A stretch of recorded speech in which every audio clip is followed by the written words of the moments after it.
Hello, good afternoon, everyone. Welcome to my channel. So, this is the second session of political science in which we will discuss section B and section C. So, in the earlier video, I have explained you about various questions like MCQ, true and false, fill in the blanks, one word answer. Okay, in the section A part, which is of 16 marks, which I have already done it. Okay, so in this session we'll discuss about some of the important questions later on, but first of all we'll try to revise each and every topic. We'll touch each and every topic and then I'll try to clear your doubts. Okay, so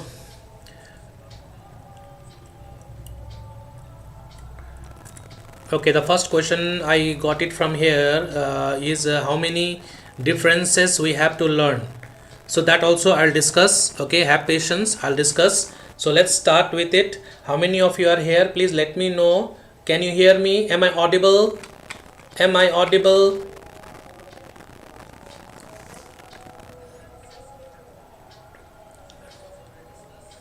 Is there any buffering? Can you hear me?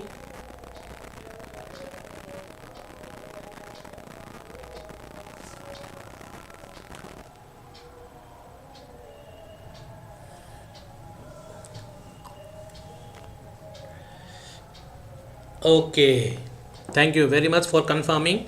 So let's start our today's session. So we'll start with this one, and then we'll discuss on the case studies also, which will be of 8 marks. So first of all, I'll try to continue with section A, constitution and government, forms of government, constitution, franchise and representation, and at the end I will try to answer your queries. Okay, but in between you can just keep on commenting so that I can know that you all are here with me. Okay, very good, thank you very much. So I can see there gaming, slider gaming, who has already started watching this session. Okay, let's start with it, and whoever enters this what you call it session, please drop a comment so that I can know who all are there. Okay, so let's start with it.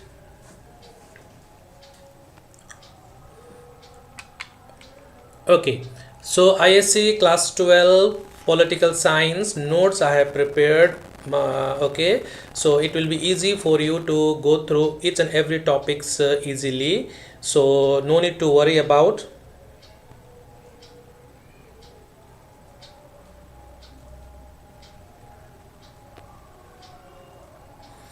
Okay, anyhow,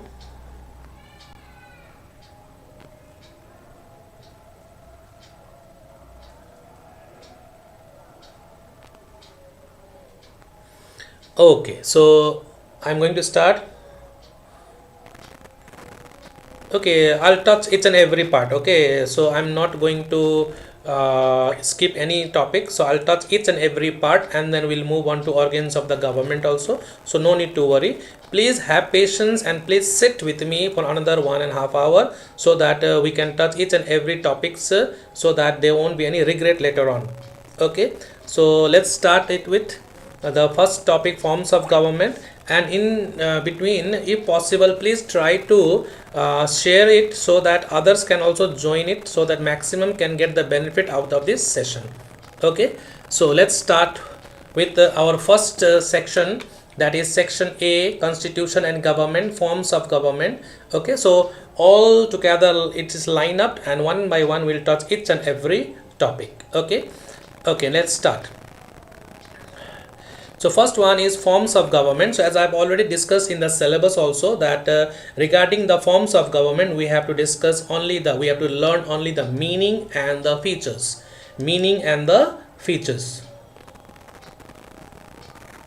Okay, thank you Sen, please share it. So first of all, meaning and the features, which we have already done in the class also, and you already have done in your separate sessions also. The first of all, what is the meaning of what is the meaning of a totalitarian state? Okay, so this is a form of government where the state seeks to control every aspect of public and private life. Okay, so I'll keep on highlighting it so that it will be easy also. Okay, the totalitarian state is a form of government, so this is the form of government where the state controls every aspect of public and private life. Okay, this is the proper answer. You can go through your textbook also, that will also help you. Okay, so this is what is the characteristics of this type of government? It is a centralized authority is there. Okay, and the complete sovereignty of individuals to the states are there. So just first line is enough for you to answer what is mean by totalitarian state. Okay, now what are the important features? So any 4 features you can go through it. Okay, like for example, as I've told you earlier also, please underline the important points with pencil so that it will attract the eyes of the examiner, who will be happy that you have already mentioned important points. Okay, 4 marks 4 points, 8 marks 8 points, that I have already told you earlier also. So here you can remember what are the important features of totalitarian state. First one is one party rule. So this type of state has one party rule. Okay, single party dominates and there is no opposition. Ideological control, ideology of the ruler is the law of the land. Okay, then second one is censorship, media is completely censored. So this censorship, media, these are the keywords which you have to always underline in your answers. Okay, then state keeps a proper surveillance on your life. Whatever activities, whatever the citizens activities are there, it is completely under the state surveillance. Like whenever you go, no, you are you see a board, you are under CCTV surveillance. So here the surveillance is from the state government. Okay, now all the freedoms are suppressed. That means civil liberties like freedom of speech and others are already restricted. Okay, then next one you can see example Nazi Germany under Hitler is one of the example, and fascist party under Mussolini is another example, and at present if you talk about, it is North Korea, that is under Kim Jong. Okay, so these are some of the important features of a totalitarian state. Now let us move on to the second topic. What is the meaning of authoritarian state? So this is a form of government where power is concentrated in the hands of leader or a small elite and constitutionally responsible public. So here constitution works, but the power is concentrated in the hands of a small group of elite people. Okay, few peoples or a family can rule over the country. So there is a slight difference between authoritarian and totalitarian state. Okay, authoritarian is somewhat closer, okay, but far away from a liberal democratic state. Now what are the important features? Now for example, you can see here limited and political pluralism. This is one of the important heading. Okay, so institutions may exist but real political power is restricted to the few. Political power is given, political rights are given, but only to few people. Okay, centralized power. You can see here the leader or a group of people, they wield significant power.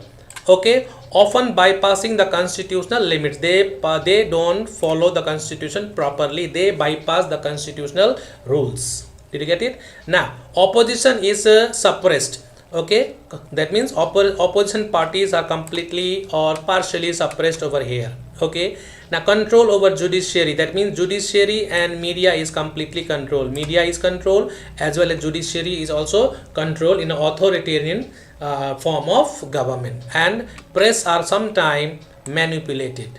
Okay, in order to maintain power, press are sometimes manipulated.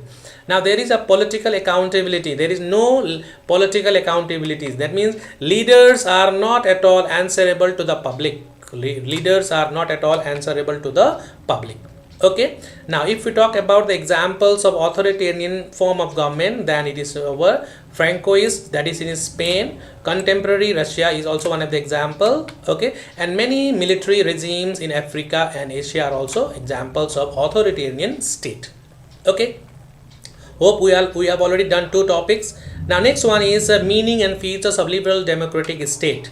So what is the meaning of liberal democratic state? A government completely based on the principle of liberty, equality and democracy. So democracy is the prime importance in a liberal democratic state. Okay, so you can see what are the important features of liberal democratic state. Rule of law. So in a liberal democratic state, rule of law exists. Okay, then there is a free and fair election. Remember this, rule of law. Second one, free and fair elections. Elections are conducted timely. Okay, and the civil liberties are also protected. So you can say protection of civil liberties. And then political pluralism, that means multiple political parties and ideologies compete for power in this type of system, that is liberal democratic state. Now what about judiciary? So independent judiciary is completely independent in a liberal democratic state. Now what about accountability and transparency? So definitely governments are answerable to the electorate and must operate openly. That means government are accountable to the people, that is the electorate, that means the voters. Okay, and transparency is completely mentioned. Okay, hope this much is clear. So we have completed the first part. Okay, authoritarian, liberal democratic state and totalitarian state. Now some of you were asking about the differences between. So here one difference we have come across. The first one is totalitarian and authoritarian state. There is a difference. Okay, here also 4 points. If you go through it, it is enough. Now first point is what is meant by totalitarian state and what is meant by authoritarian state. That is point number 1. Then second point is total control over the political, social, economic life of the people. But here we can see partial control. So here is total control, here is partial control. Okay, then ideological base. So the totalitarian form or state is built on specific ideology. So here they may or may not have a ideological foundation. They may or may not have a ideological foundation. Okay, the next one you can say leadership. That means this type of government, that means totalitarian state, revolves around a cult of personality, whoever is the leader. So this type of state revolves around it. And whereas in authoritarian state, leadership may not emphasize personality cult, that won't be important, but still the powers are exercised through force or authority. Okay, now next one you can see role of opposition, no tolerance. Okay, there is no opposition. So here opposition is there but is suppressed. Okay, then regarding media, complete control of media. Media is controlled but may not be allowed to independent coverage. Complete control over media. Media is completely suppressed in totalitarian state, whereas in authoritarian state media exists but are completely controlled and they may not have independent coverage. Okay, now let us move on. So many more points are there, you can go through any 4 points. So let us do one more point, like for example, extensive surveillance, secret police and monitoring of citizens private lives. That means private life of the citizens are completely brought under the surveillance of the state government. Okay, so here surveillance exists but not as persuasive or systematic as in totalitarian state. Little relaxation is there. Okay, the examples. So if you have gone through the features of authoritarian and totalitarian, then you can easily do the differences between these two topics. Okay, now let us move on to the next topic, that is unitary and federal state. What is meant by unitary and federal state? So first of all, the meaning of unitary state in just one sentence is a state. The unitary state is a state in which all the powers are vested with one central government. See here, that means all the powers are vested. This is the main point. All the powers are vested with one central government. Okay. Yes, in order to run and help the central government, local governments are also there. So local government or provincial government exist and operate at the will of the central government. That means it depends upon the central government whether to give power to local government or not, whether to take the help of local or provincial government or not. Okay, and but one more thing, there is a single legislature, single executive and single judiciary for the whole country. Single legislature, single executive and single judiciary for the whole country. Okay, now next one, what are the essential features of unitary state? What are the essential features? Number one single central government. Number one. Okay, Then local government are created and given powers by central government. Okay, point number 2. Point number 3, no division of powers. Okay, no division of powers, all powers belongs to the central government. Okay, then number 4 point, central government alone has the power to amend the constitution. That means central government alone has the power to amend the constitution. Okay, then the 5th one is that the existence of all powerful central government. This point, existence of all powerful central government exercising power over all the people. Okay, so these are some of the important points as well as features of a unitary form of government. Okay, now let us move on to next one. What is federation? When several states, you can see what is mean by federation. When several states decides to merge and form one big sovereign state, that is known as federation. When several small states decides to merge and form one big sovereign state, that is known as federation. Now next one is, what is federal system of government? What is mean by federal system of government? So it is a government, that means a government in which, federal system of government is one in which the nation is ruled by central government, under which there are smaller subdivisions government. That means two-tier system of government. What type of system? Two-tier system. Okay, now let us move on. What are the important features, or explain different factors that make central government powerful in federation? So first one, that means again the features of federation. If you go through the features of federation, it will be easy for you to understand the federal structure of USA. The first one is division of power. First point. Okay, second one, in a federation constitution is written. Okay, third one, in a federation rigid constitution is rigid. Okay, then fourth one, in a federation judiciary has a special role to play. Okay, then supremacy of the constitution is overall, all in all, supreme. Okay, then in a federation there is a double citizenship. Okay, then in a federation there are two legislature, which is known as bicameral legislature. And the eighth one, equality of all federating states, and all the states are given equal importance. Thus in the case of America, 50 states are there. Okay, but every 50 states represents 2 from each state to the Senate. That means altogether 100 members. Equality of federating states. Okay, now based on the above question like features of unitary state, if a question is asked, explain UK as a unitary state, same those points you remember it, you can say UK is truly unitary. Okay, the first important thing, all the powers are in the hands of the United Kingdom, number one. That is Her Majesty's government or His Majesty's government. Okay, laws are made by the British Parliament. Okay, then next one is there is a well organized local governments. Okay, then constitution of UK is neither written nor does it have a supreme state. That means the constitution of UK is not a written constitution. Okay, British Parliament is a sovereign and it can make or unmake any laws. It can easily amend the constitution. So unitary state, it can easily make or unmake any laws. Okay, now let us move on to the another question number 7, USA as a federation. So if you understand the feature of federation and unitary feature, then you can easily write down the answers if they ask you regarding explain USA as a federation. Those points you can include it over here. Like for example, USA provides federal system of government. USA provides federal system of government, point number 1. Okay, American constitution is a written constitution. Okay, then it is one of the most rigid constitution. Okay, then let us move on to number 4 point. So US constitution provides bicameral legislature. Okay, then US constitution is the supreme law of the land. This point is also there. Okay, then judiciary has been kept independent of the control of Congress, that is the president. Simple. So whatever you have studied in the feature of federation, those features you can apply it over here if you are asked regarding the question explain the features of federation with reference to USA. Okay, now let us move on to another part, quasi federal state. Is India a federal or unitary state? So yes, of course it is a federal state, it is a quasi federal state.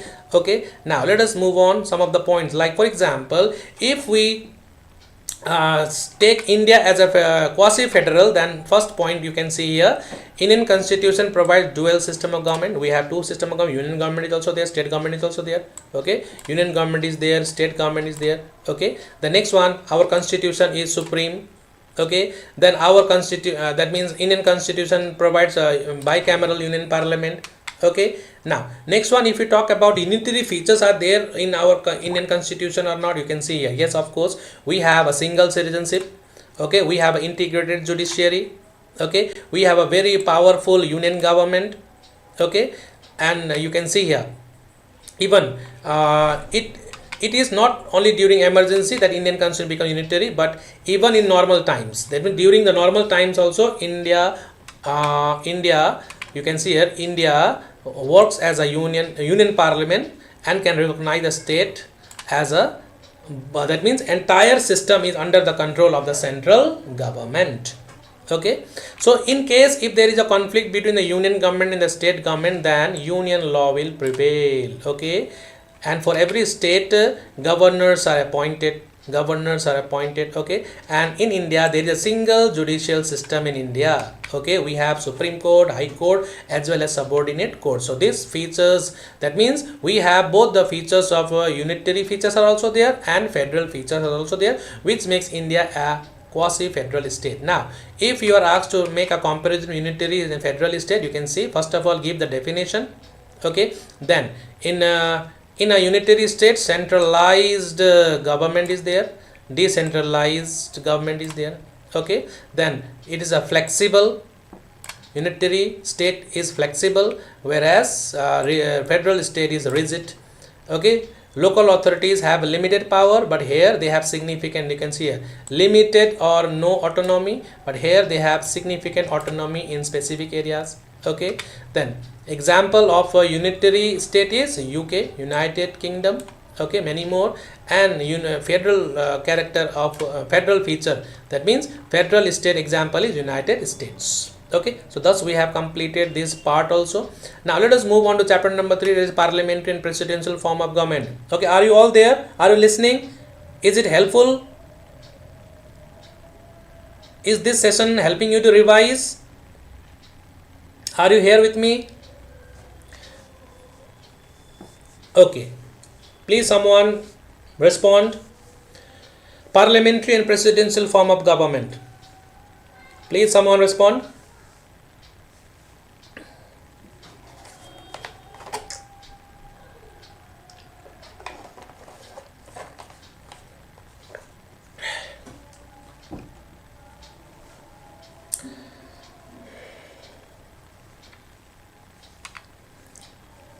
No response.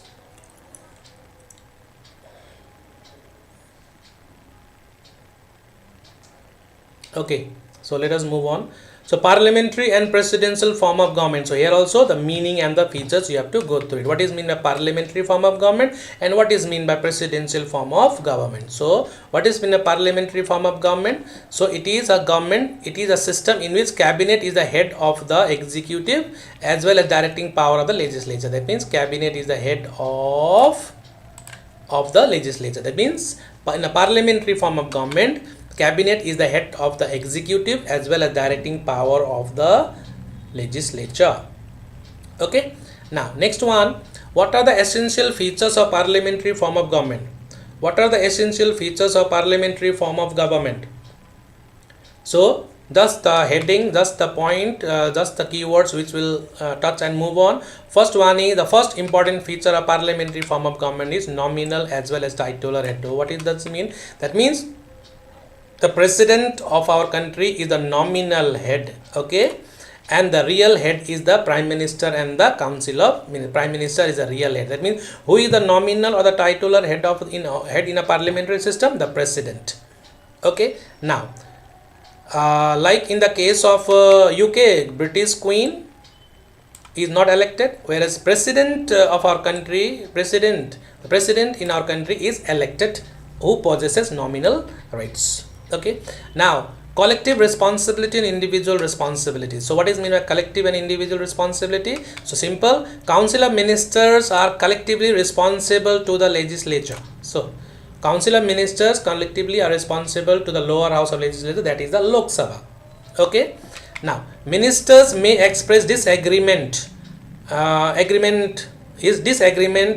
policy when he discussed in the cabinet meeting, but he has to defend the support the cabinet takes the decision. So once the cabinet has taken the decision, he has to, whatever takes place in the cabinet, there you may show disagreement, but once the decision has been taken, you all have to stand together. Okay. So here there is a one term, no, ministers sink and swim together, so that is applied over here. That means individually the ministers are responsible. Okay, ministers to the responsible to the Lok Sabha, that means Prime Minister, and individually and collectively they are responsible to the Lok Sabha. But still ministers also responsible to the parliament. That means whatever they do, they are also responsible to the parliament. They are not doing their personal work, they are doing the work for the nation. Okay. Okay, now next one, political homogeneity. You can see this term, you see homogeneity. Homogeneity, what is mean by parliamentary system has a political homogeneity? Okay, so what does this mean? That means it means that they share the same ideology and approach. That means once you are in one party, you share the same ideology and approach. You cannot show disagreement.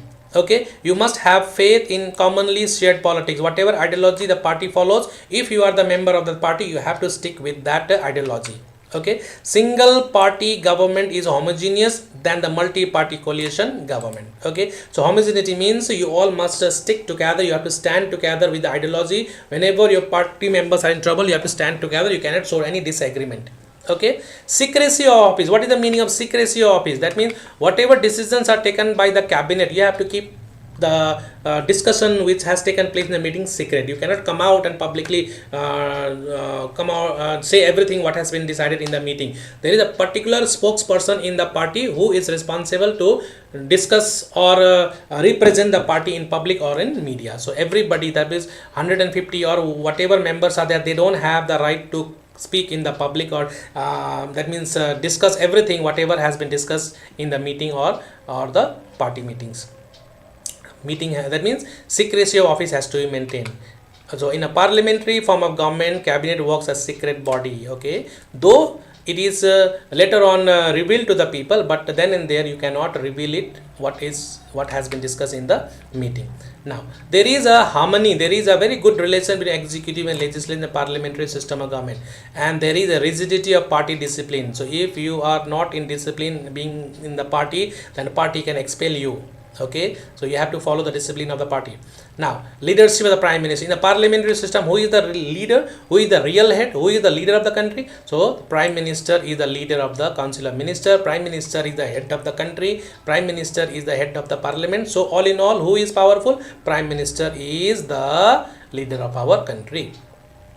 Okay, now what are the essential features of presidential form of government? So what is the essential feature? Number one, so here president is the real head. So in a parliamentary system, prime minister is the real head. Here the president is the real head. So president of USA possesses both the nominal as well as real powers. Okay, then there is a separation of power. In a presidential system, separation of power, legislature works separately, executive works separately. Okay, so there is no good relation between, that means there is no such a cordial relation between legislature and executive. But in a parliamentary system, you see executives are born out of legislature, but that is not in the case of presidential form of government.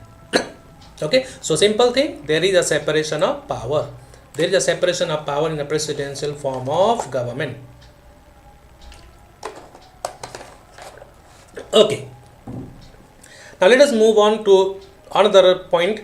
Ministers are accountable to the president. Yes, so in the parliamentary system, ministers are accountable to the legislature, but here ministers are accountable to the president, because it is the president, he or she appoints the ministers who are known as presidential secretaries, who stay in office during his pleasure. That means a president appoints the ministers who stay in office during his pleasure. So if they don't work, president can remove them. Okay, but these ministers appointed by the president, they don't belong to the legislature, whereas in a parliamentary system, whoever get ministry, they are the members of Lok Sabha. They are the members of Lok Sabha. Okay, now Let us look into the difference between parliamentary and presidential form of government. So till now we have done three differences. Okay, so first one, totalitarian state and authoritarian state, then second one, unitarian federal, and the third one, parliamentary government and presidential form of government. So once you understand the meaning and features of parliamentary form of government and the meaning and features of presidential form of government, then it will be easy for you to understand or make a differences between parliamentary and presidential form of government.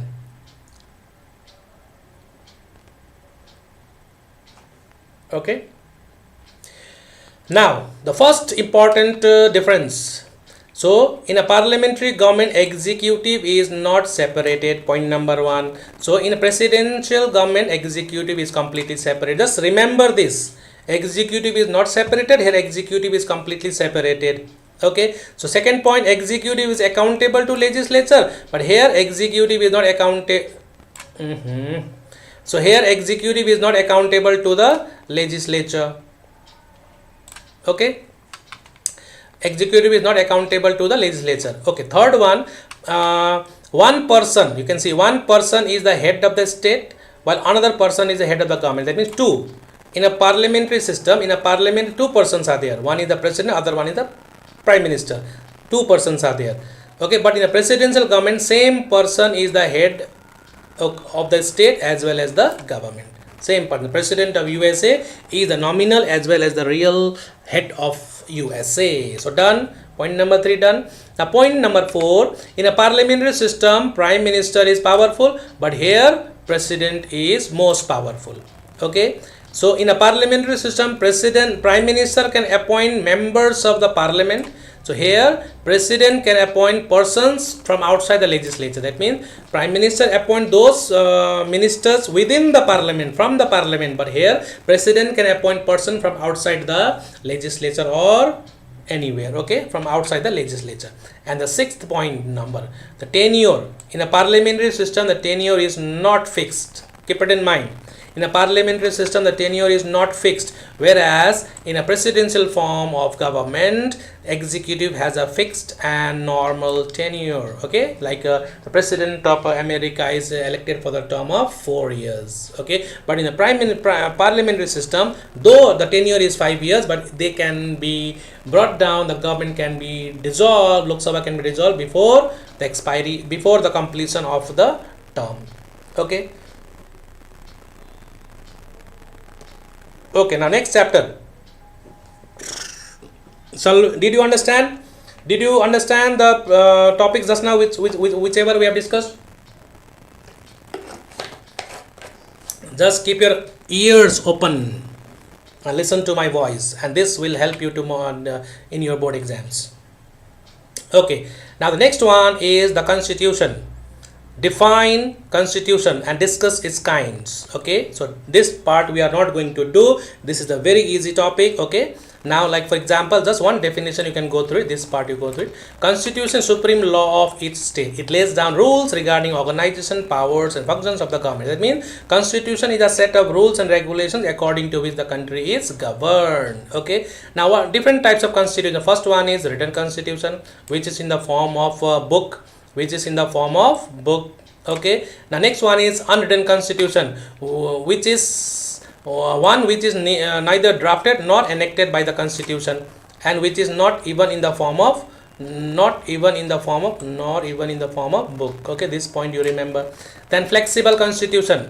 Okay, the constitution which can be easily amended. That means flexible constitution can be easily amended. Okay, whereas rigid constitution cannot be easily amended. The method is difficult. The method to amend the rigid constitution is difficult. The next one, merit and demerit of written constitution. So that you can go through it. I am not going to explain you. Should I explain this also, or should I skip this? Merit and demerit.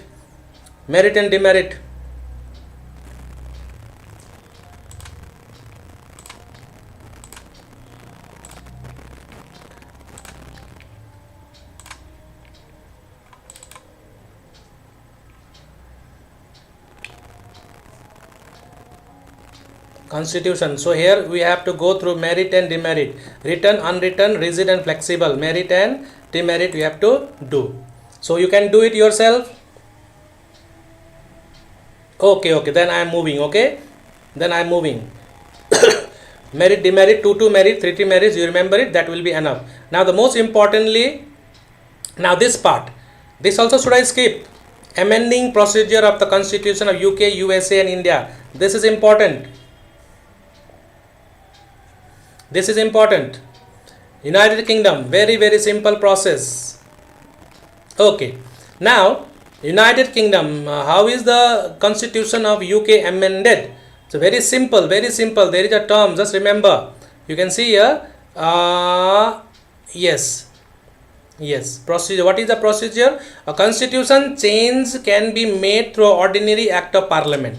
Ordinary act of parliament, or there is no special procedure for amending the constitution provision. There is no such procedure, but a simple law, like how the law, simple laws are passed, in a similar manner the amendments are also done in United Kingdom. Okay, now next one, USA, United States of America, that you all know it. Procedure, what is the procedure of amending the US Constitution? Procedure number 1, Congress. That means 2/3 majority vote in both House of Representatives and Senate required. Then a constitutional convention called by 2/3 of the state legislature required. Okay. Then once proposed, once the first part is first stage is clear, then approval by 3/4. Remember, that means what is the 3/4? 38 out of you can see a 38 out of 50 states approval is required. Okay, and then in order to approve 3/4 of the states approval is required. This much you have to keep it in mind. Okay, the whatever is there in your notebook, that also you can follow it. Okay, that will be easy. This is just for short. Now India, in India, how is the constitution amended? Simple majority is there. What is simple majority? Amendment made by simple majority of parliament. Next one, special majority, 2/3 majority in both houses of parliament. Simple one, majority is third one. And the third one is, in addition to the 2/3 majority in parliament, approval by at least half of the state is required. Half of the state is required for the approval. Okay, now let us move on to the another chapter, that is franchise and representation. Franchise and representation. Franchise and representation.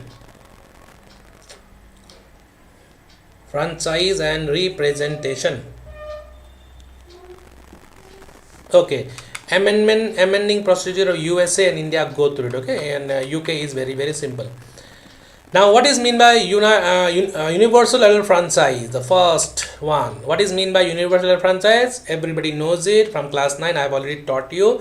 Okay, person who have attained the age of 18 above, they are entitled to vote. Okay, universal adult franchise. Sometimes they may ask you what is the full form of UAF, universal adult franchise. Okay, so what is this means? The rights of all adults of the country to vote. Rights of all adults, citizens of the country to vote, but one condition is there, they must be a registered voter. Okay, why is the what, like for example, there is a question, constitution franchise, reason for widespread acceptance. Reason for widespread acceptance, so what is it? You can see here. So first of all, why it is equality. Just remember the point, to ensure that every individual has equal voice in the government of the country. Number 1, every individual must have equal voice. Okay, then second one is to uphold the fundamental ideas of democracy. Okay, to eliminate discrimination, to promote social and political equality.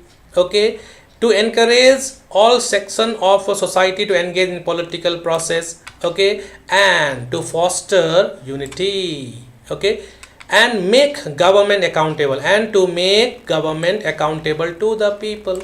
So these are the need, these are the reasons because of which universal adult franchise is universally accepted. Okay, fundamental rights also are covered. I'm moving on. Now here small things are there. What is mean by FPTS?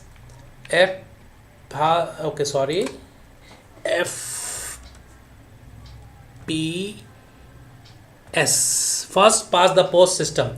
So what is mean by first past the post system? Only the meaning. Okay, only the meaning, you have to go through it. What is the meaning of FPPS? First past the post system. Okay, first past the post system. Okay, meaning, so In a F, once again here also. Okay. Okay.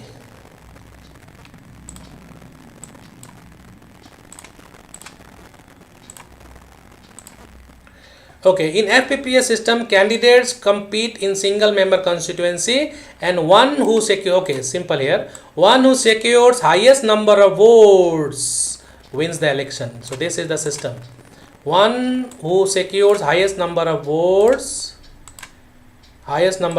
wins the election. Okay, now what is mean by proportional representation? Meaning proportional representation. So yeah, parties are allocated seats in proportion to number of votes they receive, and this system ensures representation in legislature closely matched to public's voting preferences. Okay, this is the answer. Over. Now let us move on to political parties. What is mean a political party? What is mean a single party? Meaning and merit demerit. Okay, so I am going to skip this also. Should I skip? Okay, meaning of political party. Political party is an organized group of individuals who share political ideologies and goals, who seek to gain political power by contesting election and forming government. Okay, so this much. Single party, where there is only one party, only one political party. Okay,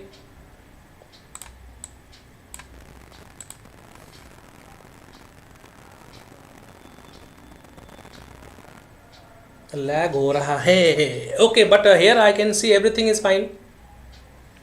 Network connection is also okay.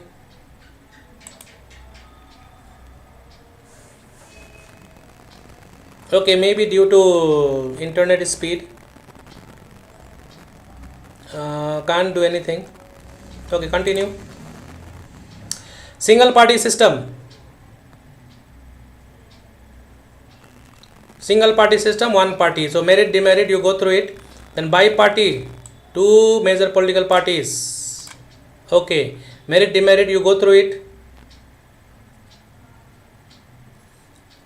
Merit demerit, should I do or you will do it yourself? It will take much time. Should I skip this? Merit demerit, you do it. Tell me. Tell me.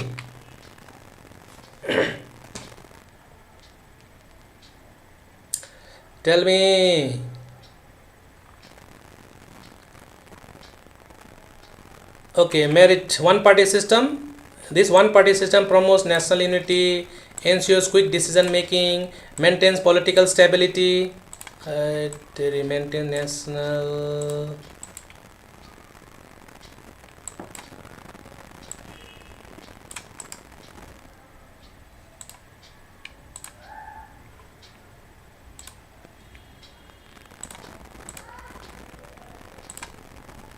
Okay, maintains political stability, reduces expenses. Okay, skip. Okay, then please you do it yourself. Okay, you can do it. You can go through your textbook also. Let us move on to some other important chapters. Now legislature. Ready, all of you?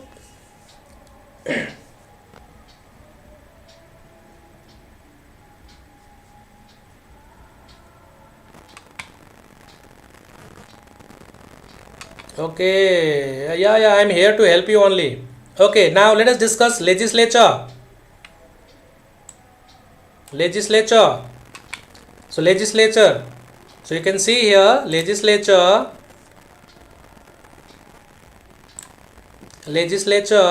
This is the one. So first of all, we'll discuss about strength, composition, and strength, method of election and tenure. Composition, method and tenure we'll discuss.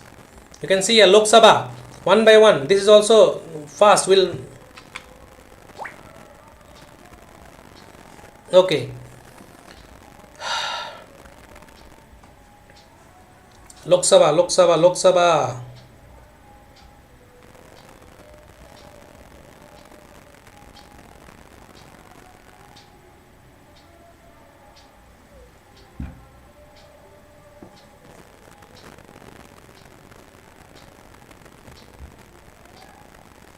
Okay, Lok Sabha.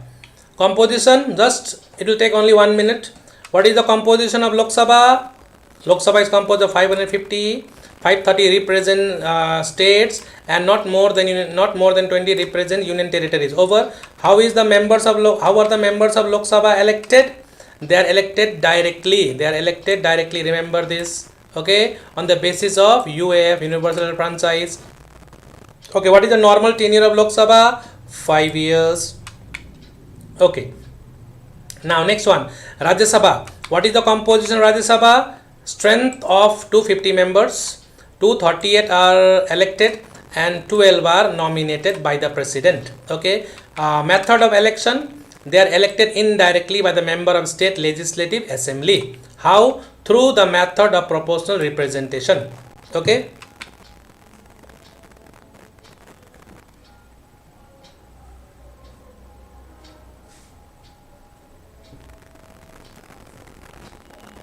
Okay. Now House of Representative composition of House of, just remember 435. That means the House of Representative consists of 435 members elected directly. Now method of election directly elected by the people. Okay. Next one, what is the tenure of the House of Representative? 2 years. Okay, 2 years. Now Senate composition 100 members. Okay, Senate is composed of 100 members. Okay, out of 50, 2 are sent, so 100. So how are the members of the Senate elected? They are elected directly, 2 representatives to the Senate. Okay, then tenure. So Senate is a semi-permanent house. There is quasi-permanent house. It cannot be dissolved. Okay. Now next one, comparison between legislative powers. So this I am not going to do. Okay. So let us move on. Now function of Lok Sabha. The first one is legislative function. That means both the bills, whether ordinary bill or a money bill, are introduced in Lok Sabha. Okay. All the subject mentioned in a union list and concurrent list can be introduced in the Lok Sabha. Okay. Once it is passed from Lok Sabha, it can be sent to Rajya Sabha. Okay.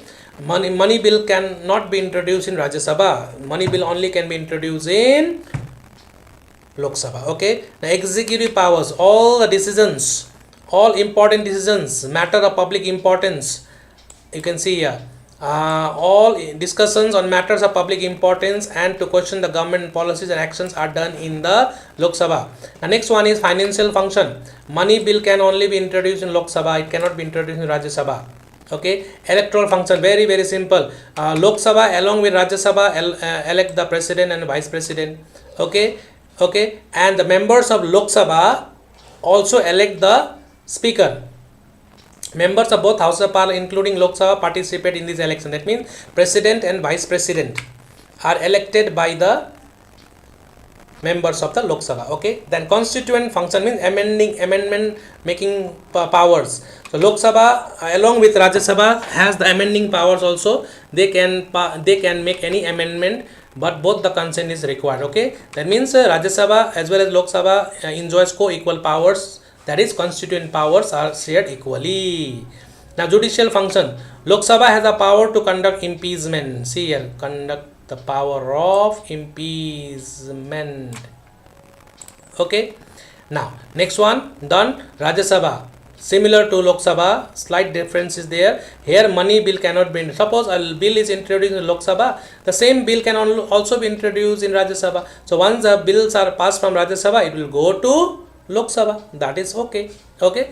Executive powers, so simple. Rajya Sabha has no power to hold discussion on a matter of public importance which Lok Sabha has. Okay. Regarding financial matter, you can see here, Rajya Sabha has the power to approve or reject budget presented by the government. Okay, but one thing you must remember regarding financial powers, money bill cannot be introduced in Lok Sabha. Okay. Electoral function, both Lok Sabha and Rajya Sabha elect the president, vice president. Constitutional function same, judicial function same. House of Representative, this will do. So House of Representative function, House of Representative has the power to introduce bills, and once the bills are passed, it can be sent to the Senate. Similar process. So once you have understood about Lok Sabha's legislative function, it is similar to that of House of Representative also. So one difference is over here regarding financial power is that money bill can only be introduced in House of Representative. That is, money bill is introduced only in the House of Representative, but the final shape is given in the Senate. Okay, you can see a power to initiate money bill. Okay, but the final shape will be given in the that is Senate. So electoral function, very simple. Regarding House of Representative in role electing the president. So if, see this part, if no candidate receives majority of electoral votes, then election is decided by the vote of the House of Representative. If there is no candidate securing maximum votes or electoral quota, then it will be decided by the House of Representative. Okay, the next one, judicial function. So House of Representative has a power to impeach the president as well as the judges of Supreme Court. That's Senate. Similar. So one thing, let us go through it. Senate has the power to initiate revenue bills, approve, reject, presented in the government. Okay, so let me clear it. Like a money bill can be introduced in House of Representative, but the final shape is given in the Senate. Okay, just no need to go through it. Now this part is very important. Special powers of Rajya Sabha. Special powers of Rajya Sabha. So what are the special powers of Rajya Sabha? Rajya Sabha can authorize the parliament to make law on subject enumerated in state lists. Very simple. Authorize the parliament. Rajya Sabha can authorize the parliament make laws on subject mentioned in the state list. Special power. Okay. It can also authorize parliament to establish new all India services. All India services. Okay. It can act on its own to remove the vice president. This is also one of the special power of the president of Rajya Sabha. Okay, Rajya Sabha can remove the vice president. Okay, during the emergency situation, if president issues proclamation imposing national emergency, president rule or financial emergency, okay, when the Lok Sabha is dissolved, at the time, you can see here, it is approved. That means whatever work is done during that emergency are done by the Rajya Sabha. That means the proclamation can remain effective even if it is approved slowly by Rajya Sabha. Okay, special powers. Now why is US Senate known as the strongest second chamber in the world? Number one, very simple, the membership of the Senate is very small, that is of 100 members. Okay, and the tenure is also very long, so they can do their work sincerely without any obstacles. Okay, they can do justice to the policy and program of the party. Okay, then next one you can see here, Senate is the only legislative house which enjoys direct executive powers. Okay, then Senate enjoys co-equal powers of legislative and financial space. That is why Senate is powerful. Okay, and one of the most distinctive element which has played a big role towards increase in the power and influence of Senate has been the solidarity and unity of the senators. They unitedly stand and work together. Okay, now next one, comparison Rajya Sabha and Senate. Just in short, member 245, 100, method of election direct, quasi-permanent, Rajya Sabha is a permanent, not quasi-permanent. It is a permanent.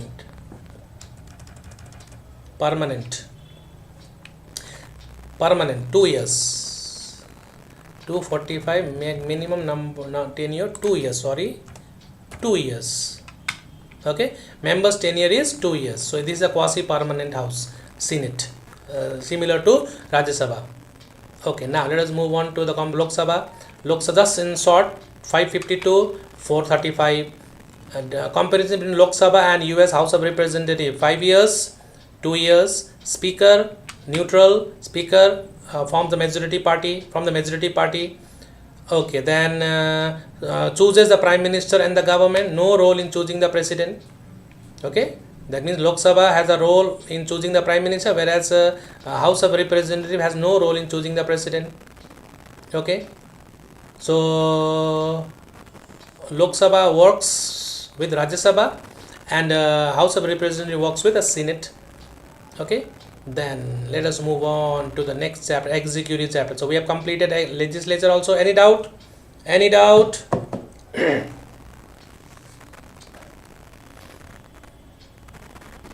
Shall I stop it or should I continue tomorrow?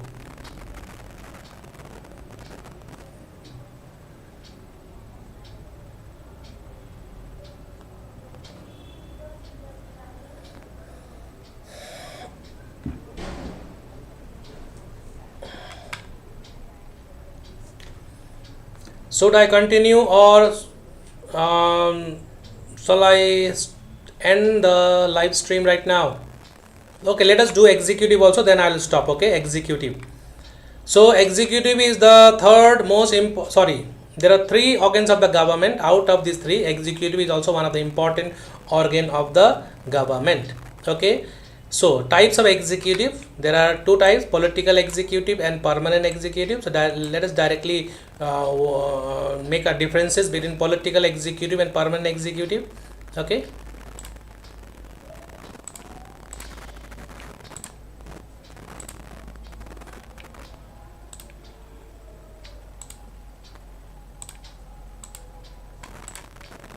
Okay, political executive and permanent executive.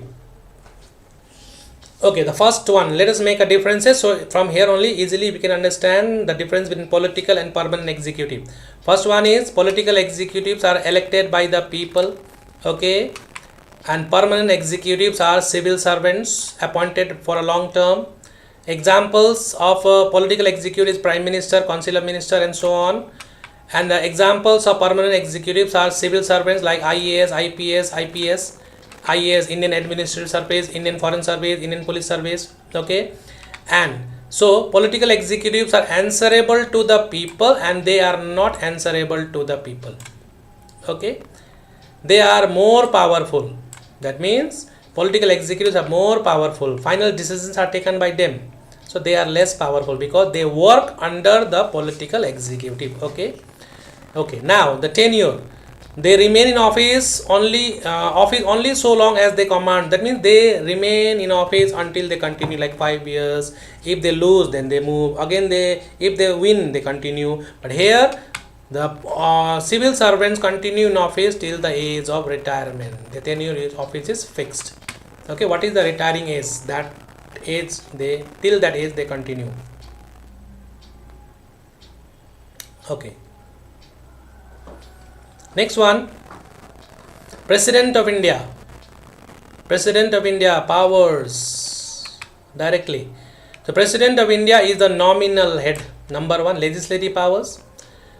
Summons and prorogues the parliament, give assent to the bills. Bills after getting passed from Lok Sabha, Rajya Sabha, it reaches to the president and president assents the bill, signs the bill. Okay. Next one, president appoints the prime minister, governor. Okay, all the high dignitaries of the state are appointed by the president. Comptroller General, Auditor General, Chairman of UPSC, all are appointed by the president. Okay, but one thing we must remember that the president acts on the advice of prime minister and the council of ministers. So president enjoys large number of powers. Vast powers president has, but he can only use those powers on the advice of prime minister and the council of ministers. Okay, now prime minister is the real head. Powers: executive powers, head of the council of ministers. Number one, guides the government policies, advises the president. Okay, legislative, leader of Lok Sabha. Okay, and ensures government bills passed or not. Okay, prime minister advises the president on summoning or dissolving the Lok Sabha. Okay, foreign affairs, represents India in international meeting and sign treaties.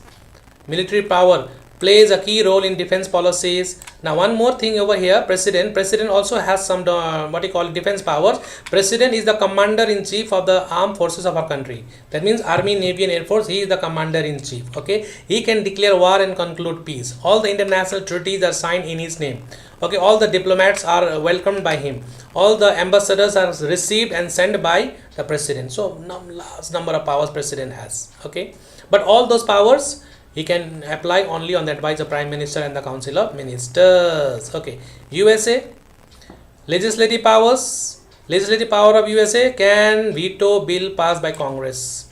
recommend legislation through state and union address, enforces law through federal agencies and department, appoint judges, ambassadors and cabinet members. He is the commander of the armed forces of our country. He can declare war and conclude peace. The president of America we are talking about.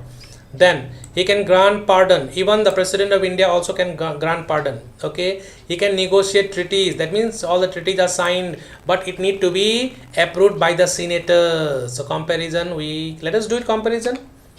Indian Prime President, limited role, guide. Okay, let us not do this. Differences not required. Now judiciary. Should we do judiciary? Okay, let us do judiciary also. What's the time? 56. Okay, let us continue this judiciary tomorrow. Okay.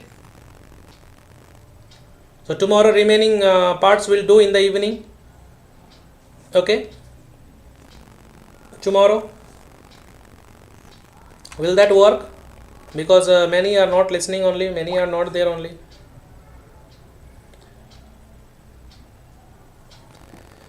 Okay, let us keep it up to here only. Then after this, in the next session, we'll do judiciary, and then which one is there? Judiciary will do, and then section B will do. So tomorrow, within half an hour, 1 hour, we'll complete this section B also. Will that be okay? Will that be okay? But till this time, you can revise also, and if you come across any doubt, you can ask me. So tomorrow,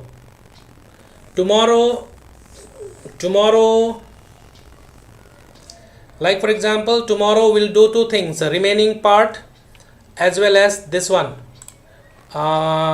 Case studies will do. ISC Political Science 2025 case studies will do. Okay. So let us keep it up to this much today.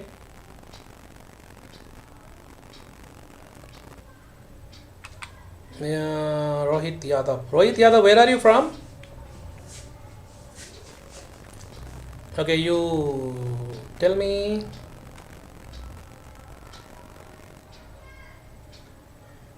Right now,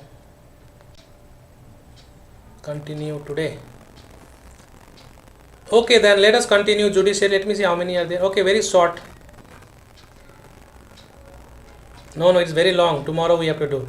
I cannot skip it. I have to teach this chapter clearly. Okay. Tomorrow we'll do it properly. Sure, I'll be there. I'll just what we call it. I'll get everything ready and schedule the third session for tomorrow. At what time should we do tomorrow? At around tomorrow we'll do at around 3 o'clock.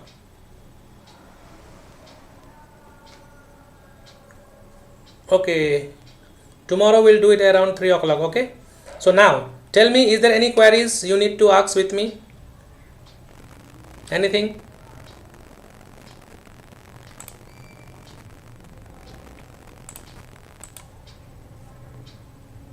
Anything fast, just for another 2 minutes.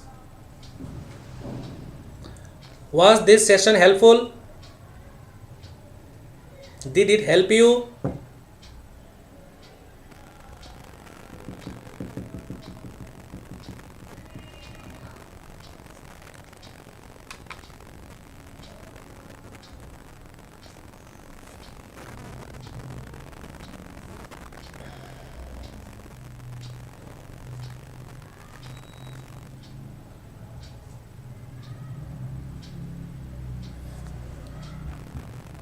Okay, judiciary. Okay, wait. Judiciary. Okay. Again, then tomorrow is 17, 18. Time is not. Okay. Judiciary, I'll do it. Okay. Remaining will do.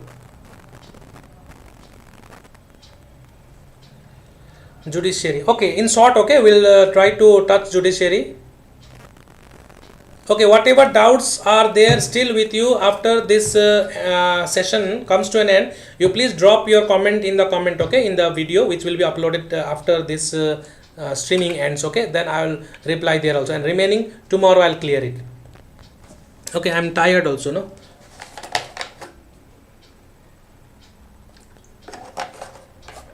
It is 8 o'clock right now. Okay, okay, tomorrow we'll do. Okay, it's very long. See, very long. Judicial review, activism, very long. Okay, so tomorrow we'll do. Tomorrow 3 o'clock we'll start. If possible, 2 sessions we'll do, but tomorrow we'll complete it along with this one also. Okay, tomorrow we'll start from here. If a state government want to make an amendment, why not? State government also can do the amendment. Okay, I'll show you. They can easily do it, but they need the consent of the union government. Okay, okay, whatever doubts are there, you just keep it, write in a piece of paper. Tomorrow I'll explain everything. Okay, where it is. Okay, Judy, up to here we have completed. Okay, so thank you very much for being with me. Okay, so it was just a revision for me too. So hope you all have found this session helpful. So if you have found this session helpful, then please drop a comment in the video later on. This live video comments are already swiped out, so later on you do it.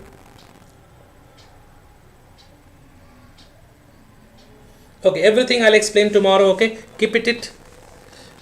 Okay, thank you very much. Stay safe and keep on revising. Study till 11 o'clock, 12 o'clock, at least 2-3 days you can study and get good marks. Okay, and remaining tomorrow we'll do it. Okay, so thank you. Bye bye. Take care.